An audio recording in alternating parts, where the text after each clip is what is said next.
بسم اللہ الرحمن الرحیم۔ عورتوں کا اعتکاف۔ عورتوں کا اعتکاف عورتوں کے لیے اعتکاف گھر کی مسجد میں ہوگا، اور وہ اس طرح کہ گھر میں جو جگہ نماز پڑھنے اور عبادت کے لیے بنائی ہوئی ہو اسی جگہ اعتکاف میں بیٹھ جائے۔ اگر گھر میں نماز کے لیے کوئی مستقل جگہ بنی ہوئی نہ ہو اور کسی وجہ سے ایسی جگہ مستقل طور سے بنانا بھی ممکن نہ ہو تو گھر کے کسی بھی پاک حصے کو عارضی طور پر اعتکاف کے لیے مخصوص کر کے وہاں عورت اعتکاف کر سکتی ہے۔ اگر عورت شادی شدہ ہو تو اعتکاف کے لیے شوہر سے اجازت لینا ضروری ہے۔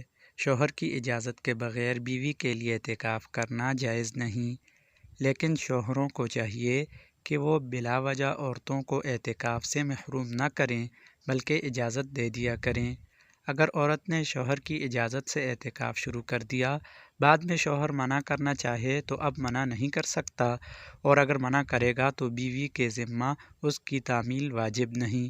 عورت کے اعتکاف کے لیے یہ بھی ضروری ہے کہ وہ پاکی کی حالت میں ہو اور روزہ دار بھی ہو، لہٰذا اگر پاک رہنے کا غالب گمان ہو تو مسنون اعتکاف کرے ورنہ نفلی اعتکاف کر لے۔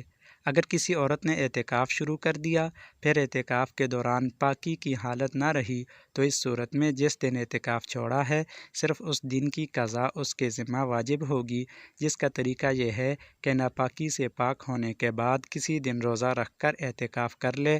اگر رمضان کے دن باقی ہوں تو رمضان میں قضا کر سکتی ہے، اس صورت میں رمضان کا روزہ ہی کافی ہو جائے گا، لیکن اگر پاک ہونے پر رمضان ختم ہو جائے تو رمضان کے بعد کسی دن خاص طور پر اعتکاف ہی کے لیے روزہ رکھ کر ایک دن کے اعتکاف کی قضا کر لے۔ عورت نے گھر کی جس جگہ اعتکاف کیا ہو وہ اس کے لیے اعتکاف کے دوران مسجد کے حکم میں ہے، وہاں سے شرعی ضرورت کے بغیر ہٹنا جائز نہیں۔ وہاں سے اٹھ کر گھر کے کسی اور حصے میں بھی نہیں جا سکتی، اگر جائے گی تو اعتکاف ٹوٹ جائے گا۔ جن ضروریات کی وجہ سے مردوں کے لیے مسجد سے نکلنا جائز ہے ان میں عورتوں کے لیے بھی جائز ہے، اور جن کاموں کے لیے مردوں کو مسجد سے باہر نکلنا جائز نہیں ان کے لیے عورتوں کو بھی اپنی جگہ سے ہٹنا جائز نہیں۔ اس لیے عورتوں کو چاہیے کہ اعتکاف میں بیٹھنے سے پہلے ان تمام مسائل کو اچھی طرح سمجھ لیں جو بیان کیے گئے ہیں۔